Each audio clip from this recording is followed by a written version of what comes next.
have like your set. I switch around sometimes. So my squad right now is, I got this girl. Oops. So is she a character or is she? She's a character from the Old Republic. We're and live. Mace Windu. We're live. And Taylor's Luminara, talking Jedi, about Ezra. Galaxy Heroes. And then I got other guys like Darth Vader, Maul, Sith You see, you just got a notification that we're live right now, and here you are talking about Galaxy Heroes, a game notoriously that Taylor, go to our Travis, E3. relax. No. Notoriously E3. Remember Taylor? I talked People about can change opinions.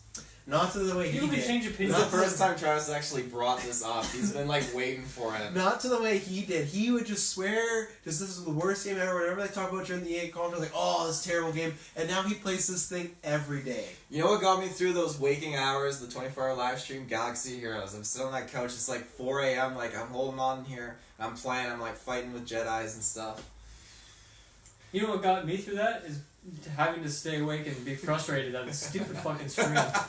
God, I hated that so much. No, I slept like a Most baby. miserable day of my life. I slept like a baby for 2 hours, so it was great. It's been nice. Hello, ladies and gentlemen. Welcome to the 242nd episode of Geek First Hey, you Podcast. found out. I found out today. Hello. I am the mysterious Travis Snail. I'm Adam Hercast. Actually, I'm the 2 point man. I have 2 points. My name's Dylan Mize. What is that from? I have 2 points for Mysterio. Oh, yeah. I'm in the lead, baby. Yeah, you are. Suck it. Did John Cena vote? You and me are down at the bottom. It's Go check horrible. out. I posted on our Facebook the link to the episode where we did our draft. It's halfway through. We got 6 more months, so right now Dylan in the lead with 2 points, and Jessica and Kirk are tied with 1. Who's So. Jessica's point again? Catherine Langford. She's played Hannah through reason. She's cast in a secret role in Avengers Endgame. Oh. I think she's gonna be Hank Pym's or Scott Lang's daughter when he goes to the future, maybe. Cool. Yeah.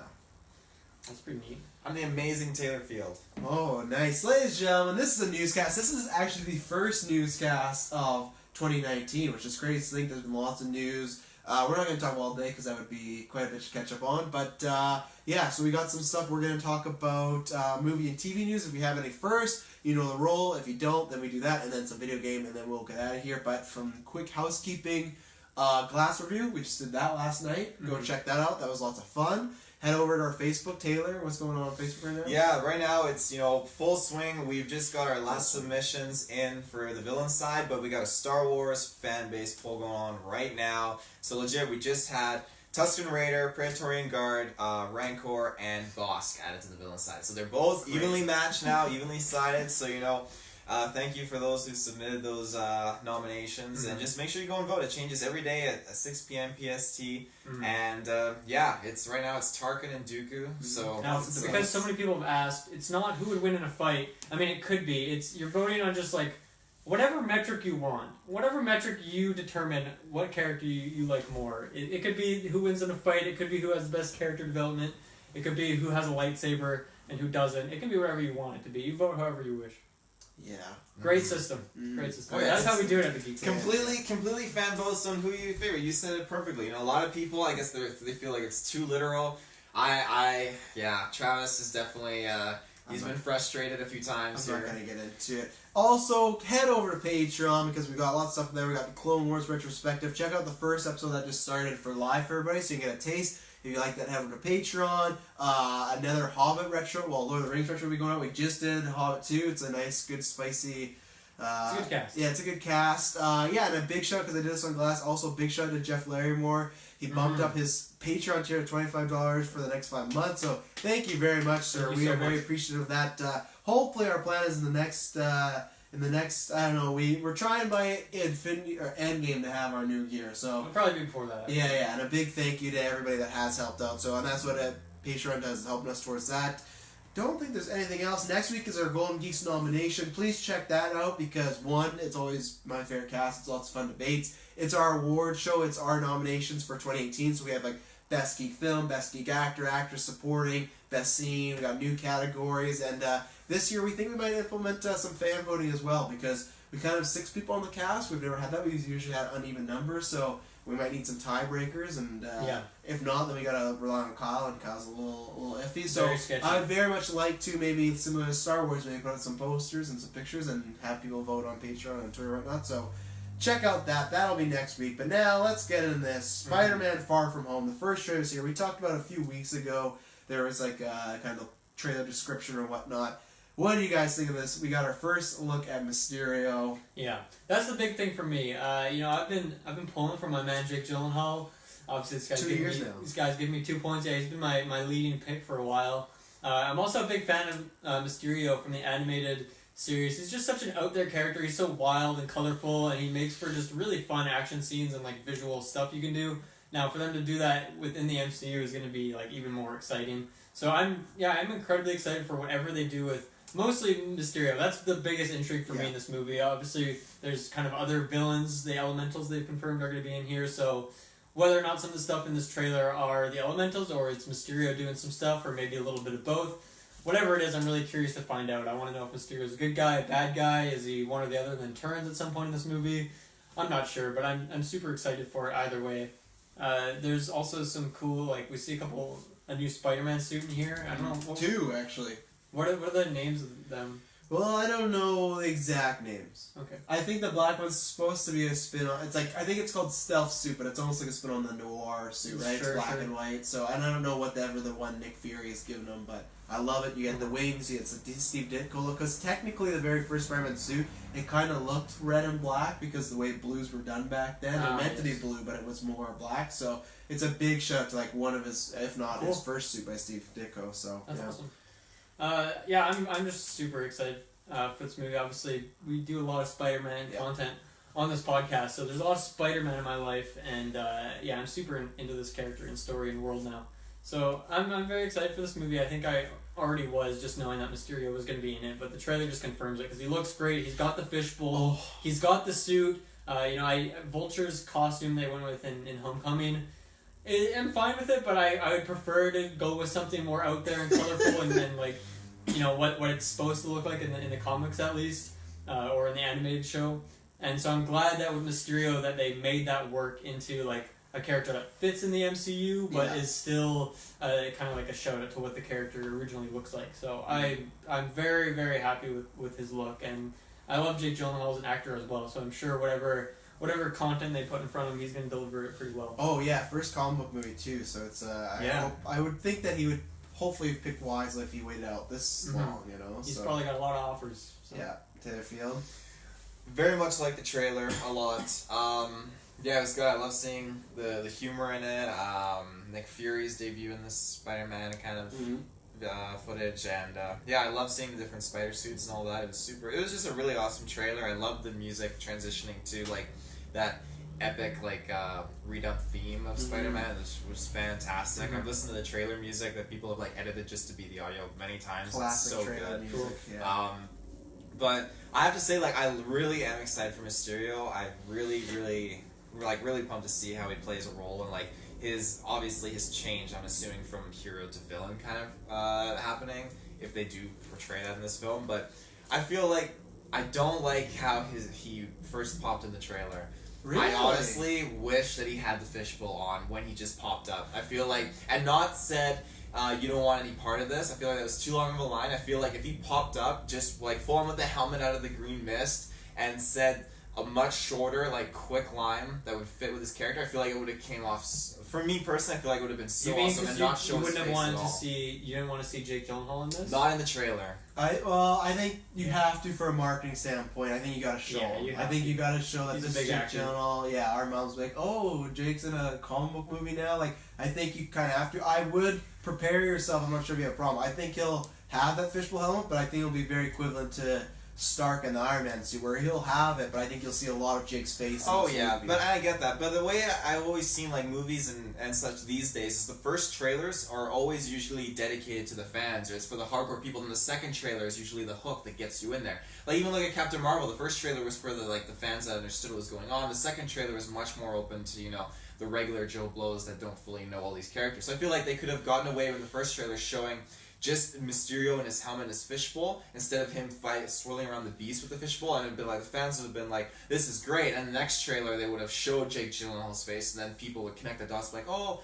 that's him in the first trailer." Like, "Oh, this is cool." What if they would have showed just Mysterio in the fishbowl, but showed Jake Gyllenhaal's face in a different scene, like if him just wearing regular people's clothing? That I would have been totally fine Trying with to get that. into the core. Taylor's brain here. No, that You totally. just And don't, I've thought you of just that don't like too. seeing Mysterio without the fishbowl. is what you're Honestly, saying. I feel like the fishbowl that's so iconic, and when they showed it, Still when in him- there. It's it still in is, there. but it was such a minute part of the trailer. Him swirling around, blasting the That stuff. was so good. It though. was good, but I feel like for him debuting and him blasting out of the green mist, and he's got the fishbowl, like for me that would have been that would have been so cool. That I would have freeze framed, wallpapered that shit, phone screen saver, lock Wallpapered that screen, shit. like that would have been so good.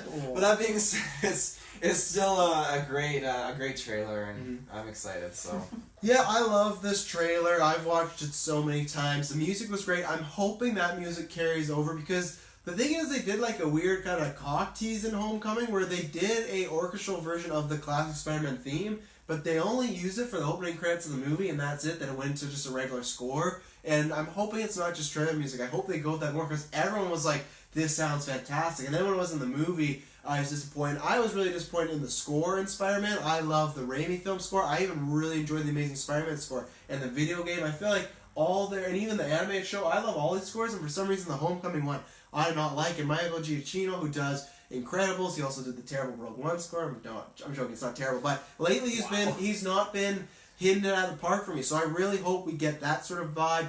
I love that Nick Fury's back. And Is it the this, same guy doing this? one? yeah, same guy. So I hope that he can maybe, people really like that classic stuff, let's do that. I love that Nick Fury he's back in Captain Marvel. We don't know what his status is for Endgame. I think he'll probably not be in that much, but I like that and this, that he's kind of back around, because I remember when we did the retro, we kind of talked about there was a point where he was in everything, and then he just dropped off. Like, you think about Ultron, Avengers Age of Ultron, that one. Like, after that, like, he just has, like, kind of one scene at the bar, or the barn, and that's kind of it. So, for a while, I imagine it was probably legitimately like a contract thing, and was just trying to work it out, and now he's back. So, I think he's a great kind of guy. My two things I'm going with is, I feel like, I've said this for a while, ever since they announced Nick Fury's in it, and they've said that Pepper Potts is rumored to be in this, I think Tony Stark is dead, or he's missing, he's just gone, because I feel like this trailer just oozes of like, oh, Peter's alone now. Even Happy says that, you're alone now, Peter. It's like, why else is he alone? All his friends are alive, Aunt May's still alive, he has Nick Fury, so I feel like Tony's gone somewhere. I hope they don't kill Tony, I hope he's just gone in space. And yeah, I'm definitely on the bandwagon of, I feel that he is, Mysterio, I should clarify, is doing the Syndrome Incredibles act. I think, I was talking about this with some fans, talking about this Greg earlier, I think it seems too good to be true that Mysterio is so good-hearted and he's saving Spider-Man and he's fighting these monsters. I think it's going to be either he's been screwed over or he wants to be something equivalent to what's going on, because everyone's made the comparison, even in the trailer, like, oh, he's like an Iron Man Thor combo. He looks like that in the Doctor Strange stuff. Like, I think if they go with, this is what I'm going to ask you guys next, like, if they go with him, like, being the visual effects guy, that's what he would do, right? He would take things from pop culture, but that's what I was going to ask you, is he going to be the full-on, that type of guy who has these visual effects, or does he have powers? Because I feel like they're going to play it like he has powers, but really at the end of the reveal, no, he's just kind of a fraud, classic Mysterio stuff. But they could change it. Well, it's tricky because he's flying around in this. Does he have like rocket boots? I couldn't quite tell. It's a very quick snippet. But he's like actually flying around. Well, it's all covered by mist, so we don't know what's under him. Classic Mysterio, right? We so don't know. I would say it's that's a tricky one, because if he's flying around, then obviously he's got some sort of powers. Yeah. But I would say it's probably special effects, because that's just from like what the character is originally.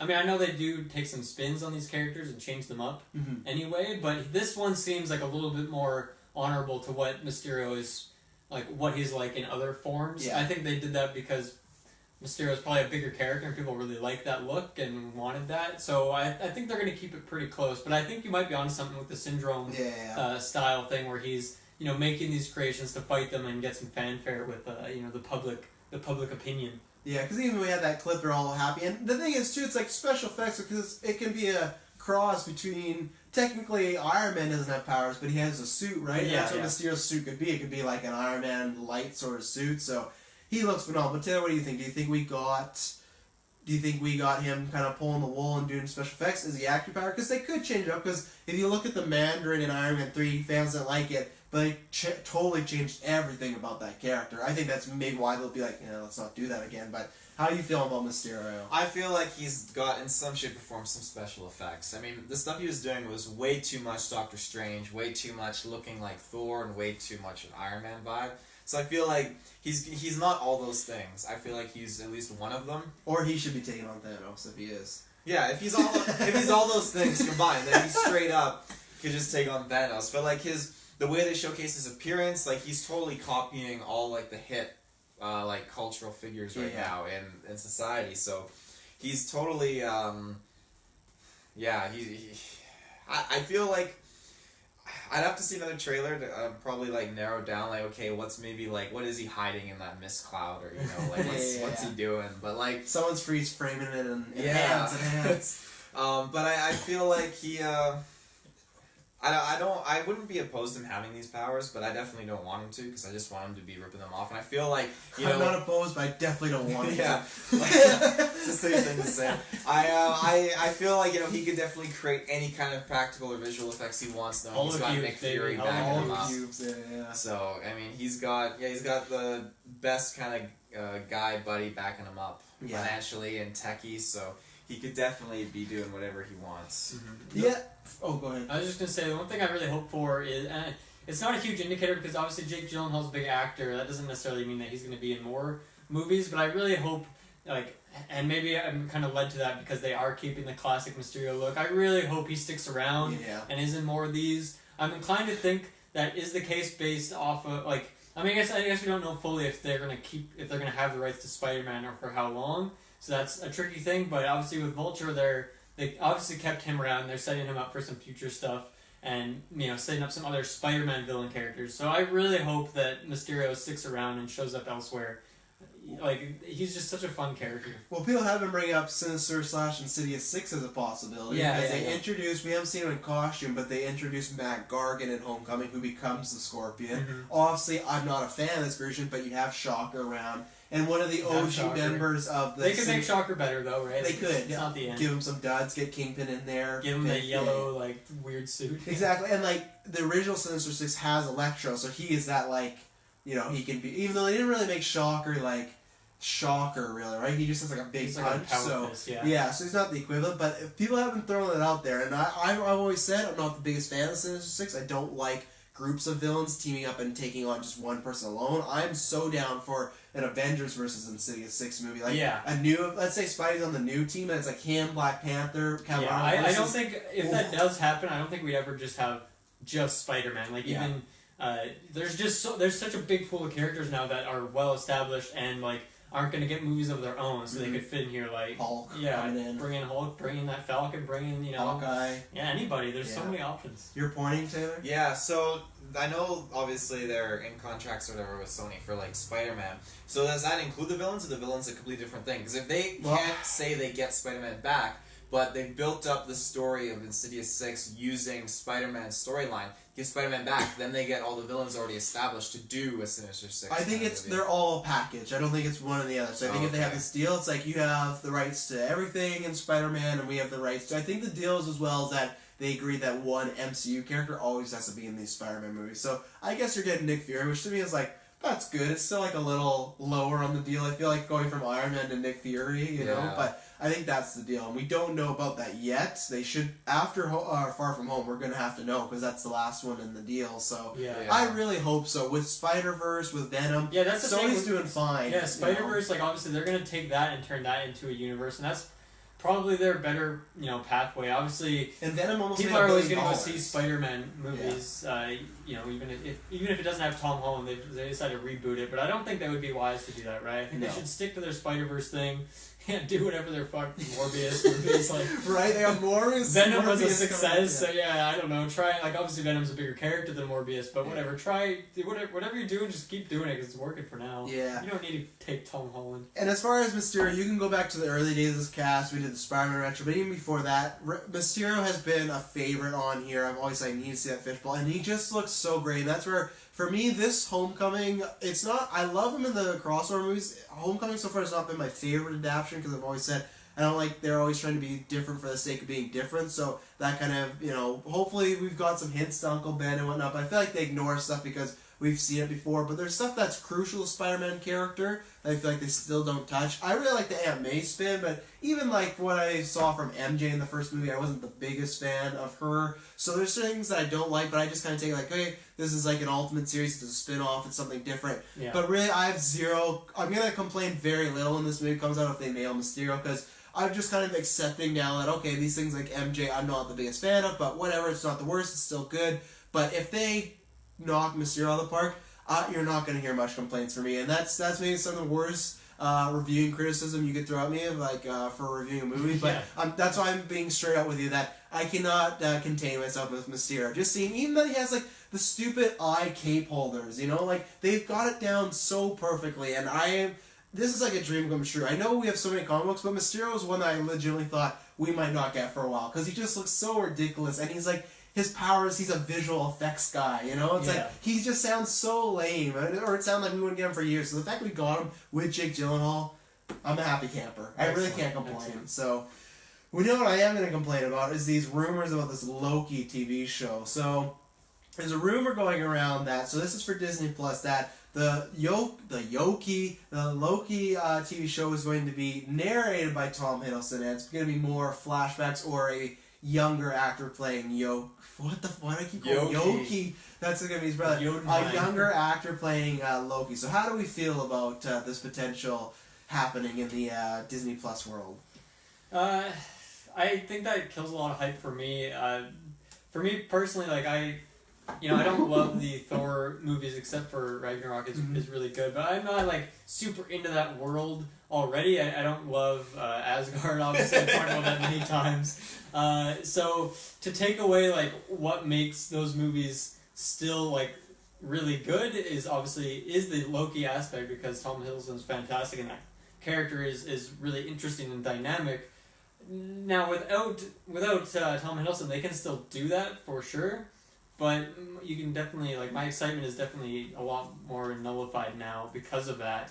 Obviously, his voice is still there, that's fine, but I kind of, and, like, I don't know, maybe it makes sense, right? Because, like, what, in terms of, like, creating depth for the character or giving him more of a backstory, what would they need to do with like that version of Loki? What would they need to do with older version? Well, I don't think there's his arc, right, in the movies. Exactly, that's where it would be like, it would more just be his going off and doing some fun adventures, but I would be okay with that because we already know like the end of this character, and I think we already have enough development to understand why he does what he does in Avengers and the all the Thor movies. There's enough built up that you already understand the character, so I just don't feel like this is something we need now, and I don't think we necessarily needed more on Loki because he's probably not going to be coming back when Infinity War gets retcon or whatever however they tried to fix the snap. Loki's not coming back, so I don't know, it just kind of feels, I'm definitely less excited. I'll still watch it, or at least watch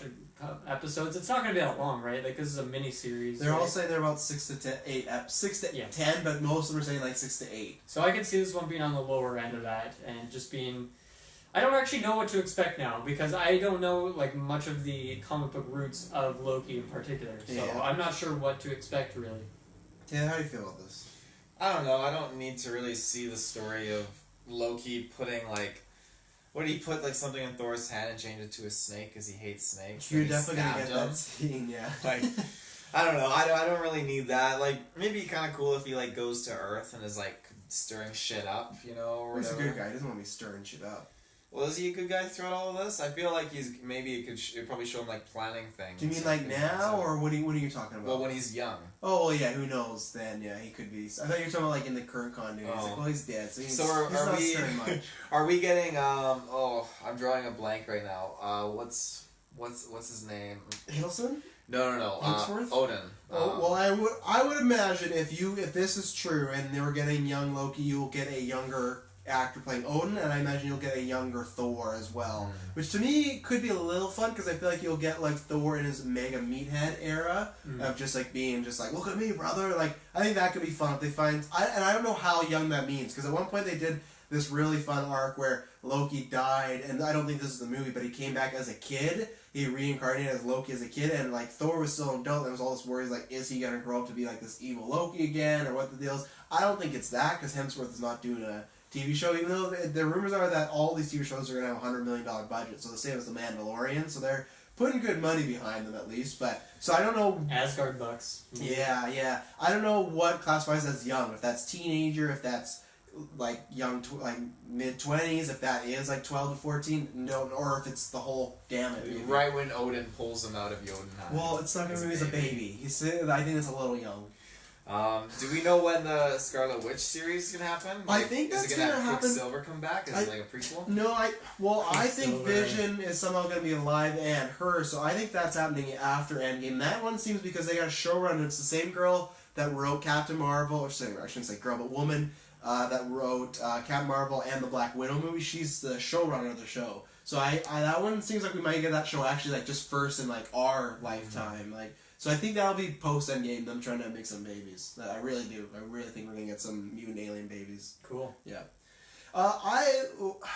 I would have liked this idea if I didn't hear the rumors originally of just Loki is getting a series with Tom Hiddleston. I think that the fact we heard those rumors first, if I would have just straight up heard we're getting a young Loki show with Tom Hiddleston narrating, I'd be like, oh, that's kind of cool. But the fact that I was already so set on seeing more Tom Hiddleston Loki, I think that's hurt. That's a good point. But I think what Dylan was referring to earlier is that it would be fun to see some more adventures, but as far as like progressing, he got to be a hero at the end, right? He redeemed himself, so that's kind of done. And then at the end, it would just be him, I don't know, like that, stirring stuff up. So it makes sense. I'm a little disappointed. We will watch it because, one, I'm a fan of that character, but two, it's for the cast, so we'll definitely be. What are you laughing at? Just like, it's like Feige or whatever, he's like pulls up with this windowless van. It's like, hey Travis, we're doing a Loki TV show with Tom Hiddleston, and you're like, okay, you jump in and he closes the door and just tricked you. He's narrating. Well, that's what it did feel like. Yeah, he showed me the candy, I got it, and it was just a big dick. That wasn't So, Feige. yeah, look what's on my hat. I think the ideal thing with this is that, like, you know, it was still directed by Taika Waititi, and it was like, Yeah. how, like, you know, obviously they've done that trick before they mentioned where it's, what do they call it, where he, like, throws Loki into, like, those bad guys in Ragnarok? Get help. Yeah, like, it'd be funny if we saw, like, that, you know, when that happened. We might. past. I really do think with, like, a young, beefy Thor, you know. Because I'm just picturing some combination of, like, you know, obviously Taika's What We Do in the Shadows, like a documentary style thing with Loki's life. Like, that would be so much fun, but that's not really what it's going to be like, hey? Speaking about Disney Plus, so these are all rumors, so these are not, and these are less official rumors as far as like the Loki and whatnot, but these are shows being potentially thrown around out there. So we got a Rocket and Groot show. Agent 13, who you might ask who Agent 13 is. I might. That's Sharon Carter, Peggy Carter's niece. And, Right. Yeah. I actually knew that, but not enough to be confident on it. Apparently a Nebula and Gamora show. Who? Nebula and Gamora. Nebula, okay. Yeah. Ravagers, so kind of like, you know, Stallone and like those people that... Oh, great. Yeah, I'd be down for that. I knew it would be a prequel featuring Hank Pym, a Hawkeye show, and then a Moon Knight. Obviously, these would not all happen in 1 year. I think these are just ideas being thrown around. That's why they're getting out. So, what is some shows that you've heard that you want to talk about, like you'd be interested in? Ones you wouldn't? So, One, I really, really want that Moon Knight show because I don't really know much about that character. All I know of him is from the Marvel Ultimate Alliance games where he's fucking awesome. He has really cool powers, he looks great, but I don't know anything about that character lore-wise, so I would love a show just so I could get informed and see what that character's all about. He's like split but the good guy. He has multiple different personalities and he's trying to show that, and many people think that his superheroism is an illness and he just makes it up and he's not actually Moon Knight. So it's kind of like split but good guy version. So to give you that. But yeah, the fact that he has brass knucks with just like spikes on him, that you don't want to mess with that guy, you know. Yeah, so. He's got some cool abilities. Yeah. You know, at first I kind of sighed, but honestly, a Ravager's show, like, I can't picture what they all look like off the top of my head, but that could be fun, actually, now that I think about it a little bit more. I don't know, like, any of the origins of that. I'm sure not many people do, but I think that there's, like, an idea there for some fun, like, just adventure with whatever that team, because I know there's a couple weird-looking guys in that team. Oh, there, yeah. Well, Taserface. Like, that guy made of ice or Well, something? aren't we talking about like the leader Ravagers or whatever? With well, it's weird because technically Yondu's group is the Ravagers, so I think they would be some of But those was ice that rumor characters. including? It just says the Ravagers. Oh, Okay, because I thought it was a group of like all of Stallone's friends. Because one of his Ravager friends was like a Doctor Strange like practitioner. I think it would be something like that. I think it would be a play with those characters. I don't know if you get Stallone to do that, but I think Right. when they say Ravagers, it would be something like that. That could be fun, like a more like comedic show where you just get a bunch of off the wall characters, and I don't know what the story would be or how it would like feel like it would have an impact on like the movies in some way. I think that's the point of a lot of these shows is that they amplify things in the movies, but once again they aren't mandatory, obviously, because that's a lot of required reading. That's why the Marvel Netflix shows are just kind of they're in the same universe, but like they don't really have an effect on the stuff in the movies. I need to see that list again. Do you have it pulled up somewhere? Yeah, I do. Where is it? The Hank Pym one, I want it, unless the only way though I want Michael Douglas and Michelle Pfeiffer to be doing the the young person technology, because I did say that on Ant-Man and Wall Street that I said I would take a movie. I actually think a movie would work better. I don't know if I need a whole series of it, because I think the budget of de-aging them would take a lot, and if they don't de-age them, I don't want other actors in there when they just did the de-aging thing. Yeah. So I want it, but I don't know how. Yeah, I don't think I'd be super interested in that. I think a Rocket and Groot show has potential to be a lot of fun. I don't know where that would be. Like, I'm curious if that would. I think a prequel. Yeah, I think before that probably makes more sense. I think I'd prefer something afterwards, but honestly, it could be fun to see what they were up to before all this, just going around collecting bounties and stuff. I think a bounty hunter is just like a good idea for like an interesting story. I think. Yeah. Well, I mean, not an interesting story, but there's some intrigue to be had there. Nebula, who's Okoye? Well, no, that was a mistake they put. It's Gamora's the rumor. Okoye is like the leader in Black Panther. So the first one I saw that, I was like, that's a strange, but it's Gamora. Yeah. I really like Nebula. I'm blanking on the actress's name. Travis helped me out. Karen Gillan. Yeah, I really like her. I've seen her in a few different things, and I really like her. I'm a big fan of hers now. So I would actually be down with that. I really like Gamora as well. So honestly, of all these shows, I think that one has the most intrigue level Agent for me. 13. Definitely not Agent 13. I don't need Agent 13. No. Yeah, the one that interests me the most would be Nebula and Gamora.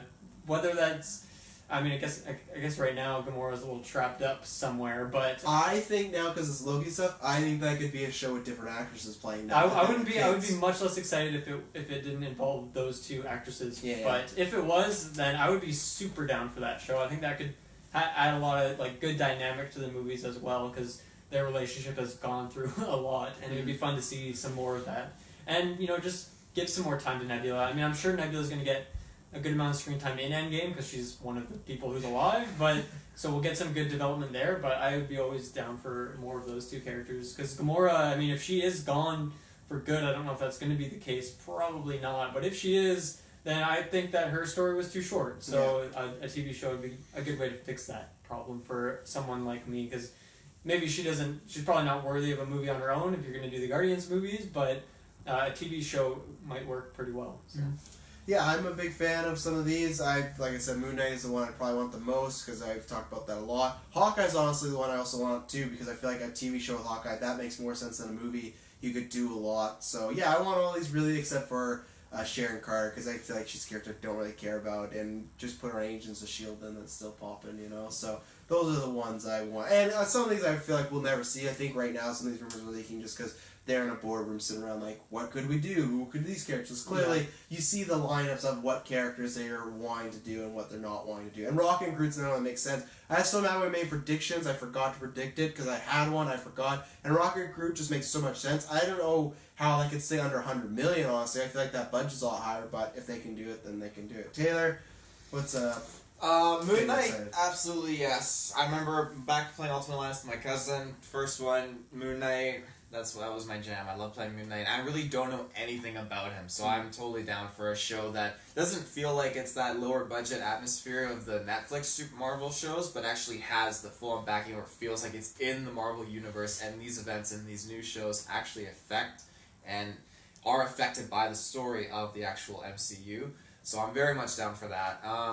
Rocket and Groot, absolutely. I'd love it to be a prequel, 100%. Just them collecting bounties. You love prequels. I love prequels. Sharon Carter, Agent 13, don't need it. I never watched a Peggy Carter TV spinoff that was like 2 seasons, so And what were the other ones? Hawkeye. I'd be down to go back to the Hawkeye. farm, see those renovations get Yeah, done. his family would be back. It would be about him possibly training a new apprentice in a way. Ooh, I'm Kate down for Bishop's a that. very popular character, so. Cool. Training Legolas. Nebula and Gamora. Nebula and Gamora don't really. I don't know. I'd honestly take like a younger Yondu, younger Star Lord as opposed to a Nebula and Gamora TV show. That'd be kind of my jam. Ravagers, apparently, you're very excited for.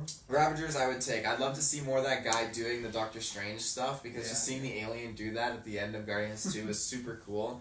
So I'd love to see more of that kind of. And then Hank Pym prequel. Don't really need that. No, I don't feel like I want that. Honestly, my one hope that I'm hoping they do is like, you know what, we're gonna bring in Ghost Rider into the MCU here, and He is. He's on the TV shows. yeah, but bring him into an actual, maybe give him like, oh, we got the new Ghost Rider, the spirits, the riders passed on. Honestly, though, Nick Cage, I don't need Ghost Rider. Give me the Cage, and I'm super down. Taylor, we only got 2 more stories up. You think quickly stay for those? Yeah, I'll chill. Yeah. So Taylor's a busy man. He's got places what to you do. may or may not want is another Ghostbusters. So they announced that just off the hot skip on Tuesday. Then Wednesday morning, there's a trailer. So Jason Reitman is directing a continuation for Ghostbusters. It'll be a sequel to the first 2. Jason Reitman is Ivan Reitman's son, but more importantly, he's a fantastic director. I think he's actually better than his dad.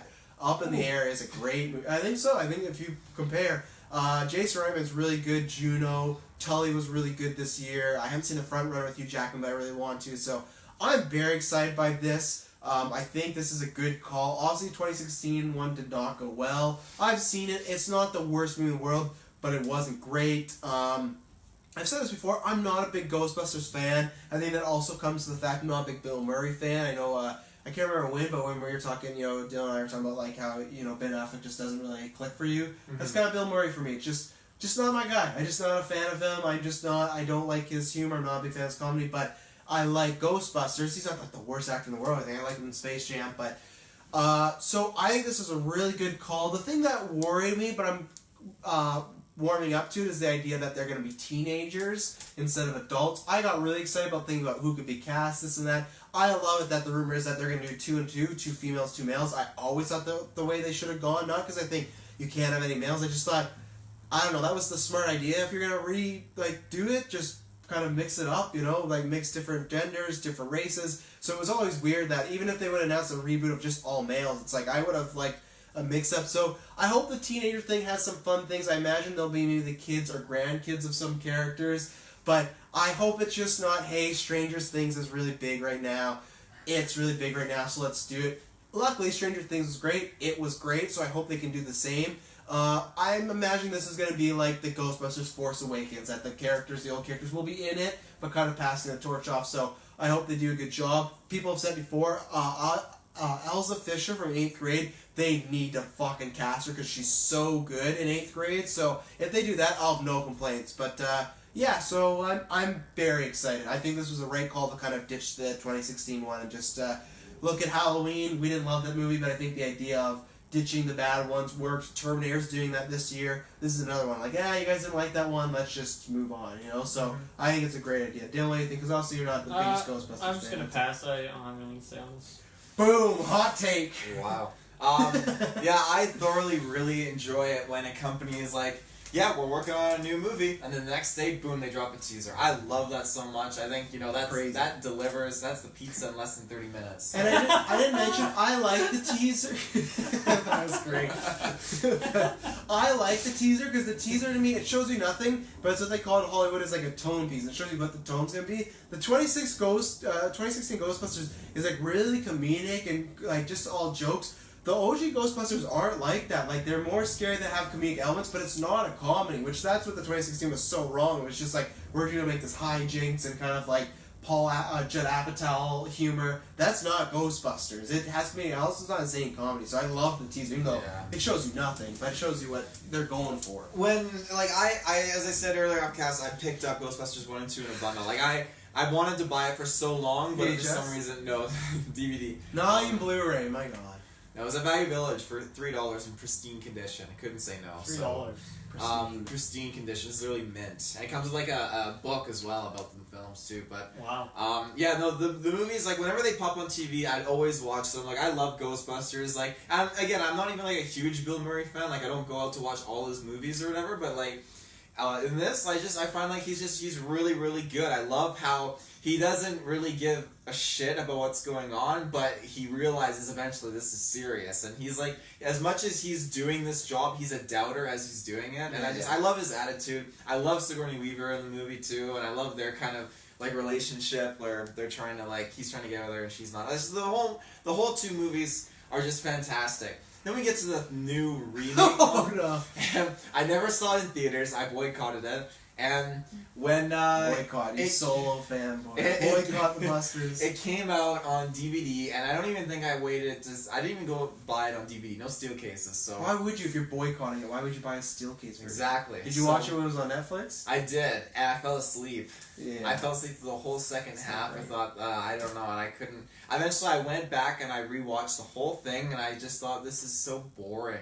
There is nothing good about this movie. It's a whole bunch of like women like sexual innuendo like jokes and stuff, and like just making fun on like cheap plugs. Like there's nothing good about the movie. On cheap plugs. Making fun of cheap What's plugs. that even mean? I don't know, but they did it. So like the only thing that I actually will give them credit for was that the actual visuals of when the ghosts are all in the city and they're like the slow-mo scenes of them whipping out like their gear and everything.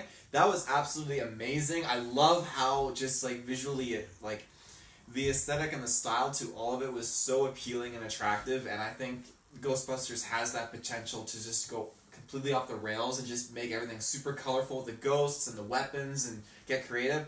And just seeing this short teaser for this new Ghostbusters, it completely looked like that.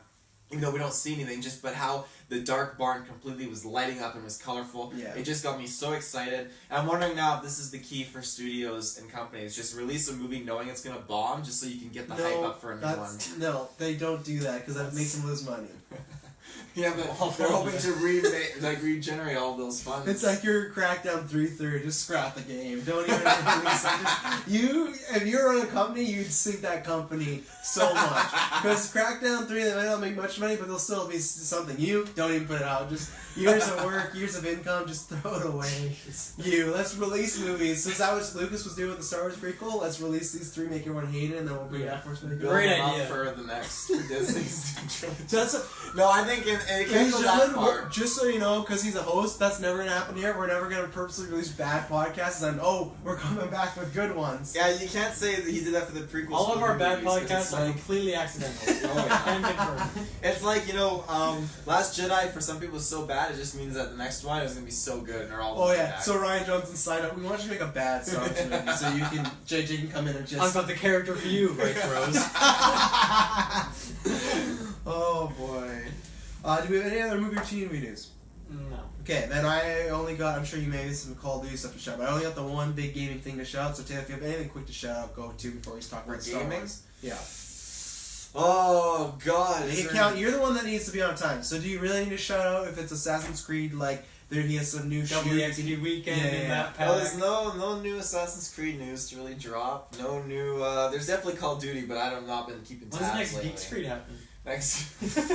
Sounds like he's retired. You didn't even do a review for the game. I know. Really? I tried, but it was hard. Ruben is just so busy. You can do a solo review. I was busy. I think I did do a solo review for it. Okay. I actually called it like Geeks Creed like 12.5 or something like that. Because I didn't have my co-host with me, so I couldn't claim it being a full episode. But Anyway. Okay. I don't think I have any gaming news. Well, then the last piece of news that we have today overall is EA has canceled a Star Wars open world adventure game. We had heard about this like a long time ago when they announced they're doing Battlefront, and then they originally was Amy Hennig who did the Uncharted series. Mm-hmm. She was doing this, and then she got the boot. Well, the boot. If you talk about rumors, she left, got the boot, but really she left and they said they booted her. So, and then it jumped over to what is it? They called it Orca game or something like that. It had a code name. So EA Vancouver, I think, was working on it, and it was supposed to kind of be not a Boba Fett game, but in a U-race scavenger sort of idea of like a open world Star Wars bounty hunter smuggler. Yeah, kind of like that. And it's sort of the sounds amazing.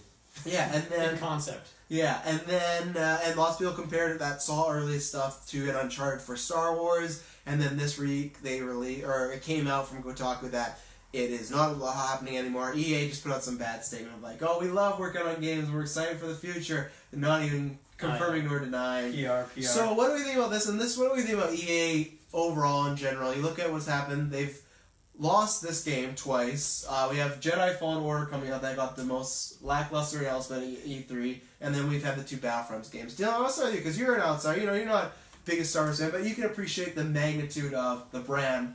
What do you think about this? Well, so I love the Lego Star Wars games. Yes. I love those games so much. So good. I played those things endlessly. I think I got like 100% in those games. I played them a ridiculous amount.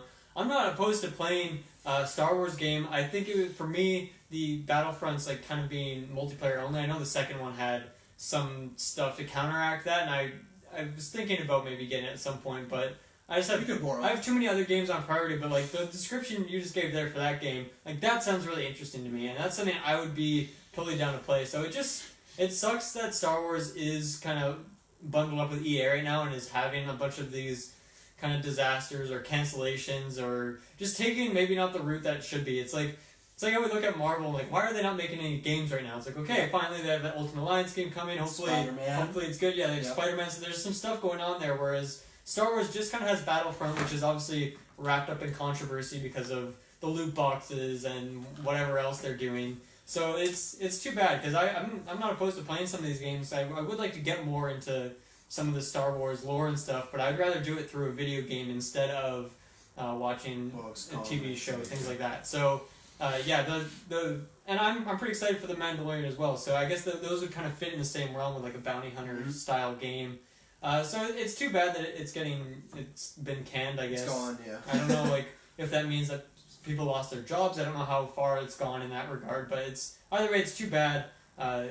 Hopefully Star Wars like turns around and gets some more like diverse games and some like really good single player stories, because I think that's what people would be interested in, and that's a great way to maybe create some new like big iconic characters who could eventually make it on the Disney streaming app as like maybe a TV show or maybe a smaller animated movie for them or something. It'd be great to start them off with a video game. That could be a fun way to do it. Good launch point. Yeah. I'll go first then because you might be a bit more positive, so you get it on a positive. So for me, the other thing I did mention in this report is that they shelved it in favor of a game that they're trying to get out 2020 that they say is a smaller game.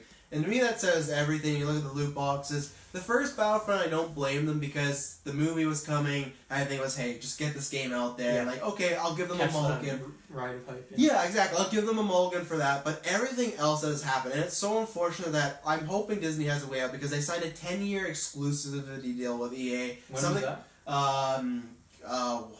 Whenever, I think around Force Awakens. Around Force Awakens. So still got a bunch of time on a little before, yeah. I've heard that's like still like 5 more years left or something like that. So that sucks because that means like when that's up, that's still a lot of development time before an actual game comes out. So here's the hope that some way Disney has some great lawyers and maybe they go, yeah, we want to end this, because Dylan brought up a good point. Look at what we had recently with Marvel, and even Marvel Games went out and said that they wanted Spider-Man to be their Iron Man. They wanted to kick off a new genre of video games, right? I really like Disney Infinity, but it was just like a kind of fun family game. Other than that, it's been movie tie-ins. It's been pretty poor stuff. So like Spider-Man, Ultimate Alliance, Square Enix is working on a game. They're branching out. That's been the biggest, smartest thing is they're not just saying, okay, you guys are making this, we're picking this company and that's it. Let EA make a game, but they should have never done an exclusive deal. I actually don't know why. I think that's just back then they just weren't thinking video games being so profitable when they look at. And even in this timeline, when like if they signed that around the Force Awakens time, like EA has always had like detractors, right? There's people who are not a big fan of theirs, or EA kind of maybe tries to cheap out and just kind of make a quick buck instead of making like a quality lasting game. Yeah. So it does seem weird that they would sign that deal, even just going in and looking at like maybe it was strictly from a money side, and maybe EA makes all the money that they wanted, and so that's why they signed it, and it doesn't have to do with like the quality of the games or the greatness, but it is kind of a weird decision to go full exclusive with them. And that's the thing. There's a report that came out today from Kotaku too, or like a statement that BioWare's like trying to talk to them to make a Knights of Republic 3, and they won't let that. So this whole exclusive thing, not a good idea. So hopefully they get out of it or not do it again. But for me, if you're just talking about EA, it's so frustrating. I don't understand. Like I'm living in a parallel universe here, and let's say for some reason Star Wars comes to us, and they say, we want you to be the official Star Wars podcast, right? And even Jessica and Dylan, who aren't the biggest fans of it, I think we would all put everything we could to make sure, even before the Geekverse show got finished, we would make sure that one's ready to go, done. So let's say you look at the timeline of EA in this. Let's say the first podcast we put out is a Star Wars show. It's like kind of all right, but it's half a podcast. We go, oh, you rushed us. You wanted to get us out. And they go, okay, fine, we rushed you. And then we put out the next episode, and we go, oh, we put out a full episode, but to get everything, you have to pay some stuff. And they're like, okay, that's kind of weird. And we heard reports that Disney stepped in and said, get rid of those loot boxes. And that's why it happened quick, because Disney was furious with it, because, like, look what's happening. And then we're working on our next show, and we cancel it. And we go, okay, but we're going to put that show out next week. Okay. And then we cancel it again. And it's like they're probably like infringing on the contract at this point. And it's like, and then with this Jedi Fallen Order, let's say we have a podcast and we're announcing a huge new show, and we just kind of tweet about it. We don't mention on any other show that we have a Star Wars show coming. We just tweet about, like, oh, by the way, Disney said we can make a Star Wars podcast for them. That's it, no fanfare. And to me, if you're EA, I don't care the sports game, Star Wars, that's the brand you make sure is the biggest brand. Everything takes a backseat now. Titanfall, Anthem, we have Star Wars. We could make this the biggest thing ever. You look at how Knights of the Republic grew when it was one of the first, like, that was the first big exclusive Xbox had, and people still, I talk about the game, but people still talk about that game as, like, one of these, like, gems of the generation. Like, you have it, and why aren't you doing it? And to me, it's just, they're pimping it out, they're just trying to make as much money as possible, and not putting much heart towards it, and it really sucks. So my fingers are crossed they find a way to maybe not get out of the deal, but at least make it so other companies can get a hand on it, because I don't know how you get Star Wars. Like I said, if Let's Show got a Star Wars and Marvel, you put everything into that. That is your brand. You go full for, and this to There's me, so much potential with Star Wars too. Like, you have so many iconic characters from all over the place with different, like, styles of games that you could make around. You could make a fucking racing game if you want. People would be down for that. Yeah. Like, there's so much. You're not even stuck to one genre. You could do literally anything, because Star Wars is so vast and has such a deep pool of characters and stories and styles that it just, like, it seems like if we could make, like, a full podcast of just, like, Star Wars game ideas. Yeah, and we could probably make that like a 2-hour podcast. Maybe we will one day. Maybe once the rights officially are come from EA, we'll do that. But if you guys want to see that, let us know. Let us know the comments. But yeah, for me, it's just that EA just treats Star Wars just like another brand, and you're not supposed to, even if the movies right now are mixed and they're going through stuff, doesn't matter. Like, those are still billion-dollar franchise. Force or Episode 9 is going to come out. Last Jedi has all this controversy. It's going to make boatloads of money. Mandalorian's going to be huge. So, Tanner, what do you think? Because you were a bit more positive, but I'm not sure how you go. I honestly, when LucasArts, was doing their thing and just putting out their rights to make Star Wars games to all these different companies, you got your Old Republic, you got your Republic Commandos, you got Star Wars Empire at War. I played so many of those kinds of, like, Star Wars games, like Jedi Academy, all that stuff, and, like, even the pod racing games and stuff that they have back on, like, the Still N64 not debuted and everything. and I'm waiting. Yeah, like, there was so much stuff. The next gauntlet's gonna have a lot more games in it. Be ready. My go-to is, like, honestly, like, Republic Commandos just set the bar so well for, like, a great, gritty, dark Star Wars game. And then Empire at War being this amazing crowd, like, spanning over 55 planets, like a whole galaxy, conquering, doing space battles, ground battles, like, command and conquer kind of thing. It was fantastic. And I feel like I honestly thought, like, okay, now that Disney has, Star Wars, and we're going to get so many new Star Wars games, because the Star Wars games they were coming out at a slowly decreasing rate with George Lucas owning them. That was for sure happening, and I was thinking, okay, it's going to come back. We got the Battlefront teaser. This is great. This is what I wanted. I wanted a new Battlefront 3 for so long, and now we're getting a new one, new graphics, everything. And Battlefront 1 came out, and, like, for me, I loved it. I felt like I didn't want to spend as much money on the DLC, and that was a huge thing for me, but just getting to play across the original trilogy, and get to play in this whole new environment with these, like, awesome graphics and characters and stuff I loved. Getting to then play Battlefront 2 obviously had a lot of problems, loot boxes, all that stuff being said, but I give EA so much credit for how they've actually turned the game around, redoing the entire online leveling up system, adding so much content, never charging at all any DLC, no price tag attached to any of it, which I think is really, really honorable that they've stuck true to that.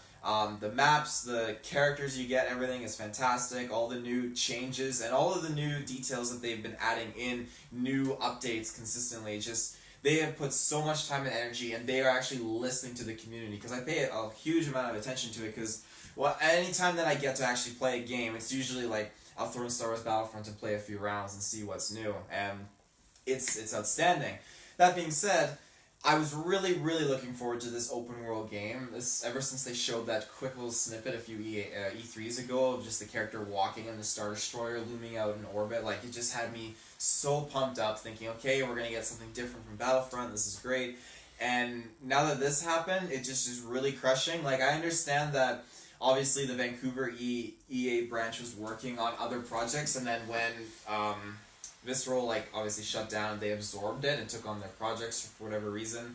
I get that they obviously had things that they were prioritizing first, and in this sense that they didn't want to wait and put all their, focus on a game that would come out like 2 years later, I guess, is what I read. Yeah, and I feel like, I can understand that, but, then take your, divide it up and manage it properly, like you should. You guys are, like, $1 million company, you should be handling yourselves like, $1 million company working on this stuff. Because you guys are right, it's Star Wars, you can do anything with it.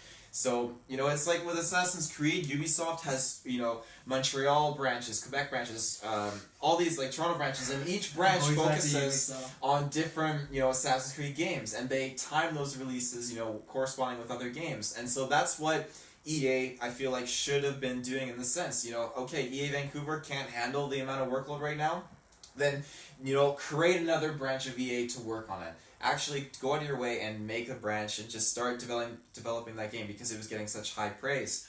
That being said, obviously they have a different game in mind for 2020 around that time that they haven't announced yet, but I feel like unless it's on par with if they were already working on a huge open world Star Wars game, then... It's already reported it's not. That's a smaller game. So I imagine exactly. Then I'm not okay with that. That's that's pathetic. Go for the larger, more open world game. We see how you have your shooter fans out there and you have your Star Wars fans, but people who aren't super immersed into Star Wars, but love that adventure game. Like you like your Skyrims, your Elder Scrolls and stuff, your Fallouts. Look at Red Dead right now. Red Dead's still huge. Exactly. People that like Red Dead but aren't fans of Star Wars, this game could have been a huge thing that pulls those people in and then brings them into that Star Wars universe and then starts selling them on other Star Wars content, but that really could turn around EA's reputation as well. Like, let's say they made a great open world Star Wars game, people would have been talking about them in a different light. Like, wow, EA actually did this, but now I think this is just same old EA. Like, oh, of course they bungle like an open world Star Wars game. They could have had something special. Yeah, I mean, I'm honestly thinking, put out Star Wars Fallen Jedi.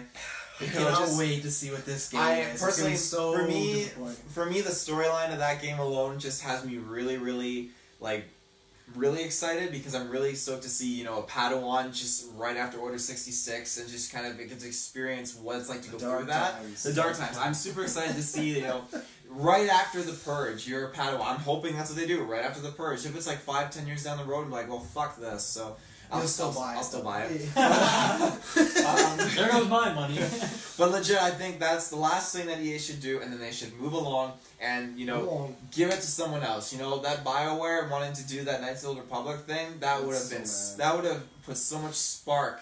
The light the fires that will burn the Star Wars EA down. But they won't let it go unless, like I said, Disney has some out. And there could be, like Dylan said, if you look at stuff that's canceled, Disney might have something oh, you're supposed to produce this amount of content. We need out, or we need to share these games now. I hope that's something, because if they're I trust Disney enough to have a way out of any contract. Get Feige in that room. However they got rid of James Gunn, then get rid of EA. There should be find some EA tweets. Yeah, find some dirt. yeah. Dirt on that's EA. what has to happen, because I can't take another 5 years of EA running the ship with this. That's a long time. Well, there's a picture going around too. When you look at it, it's a span of 10 years. There's 30 Star Wars games. Oh, and a span of 5 years. There's 2. Yeah. What the fuck? And 2 that are similar builds, right?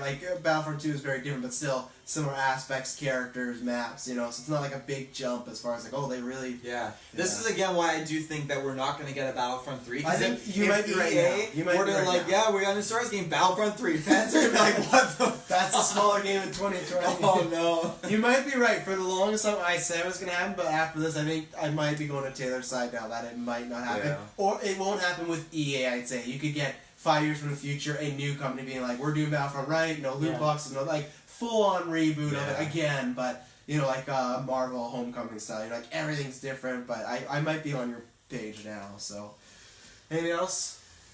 I just hope that Fallen Order. I Can't don't wait to see know. that preview. Yeah, it's coming out. What I'm thinking, holiday 2019.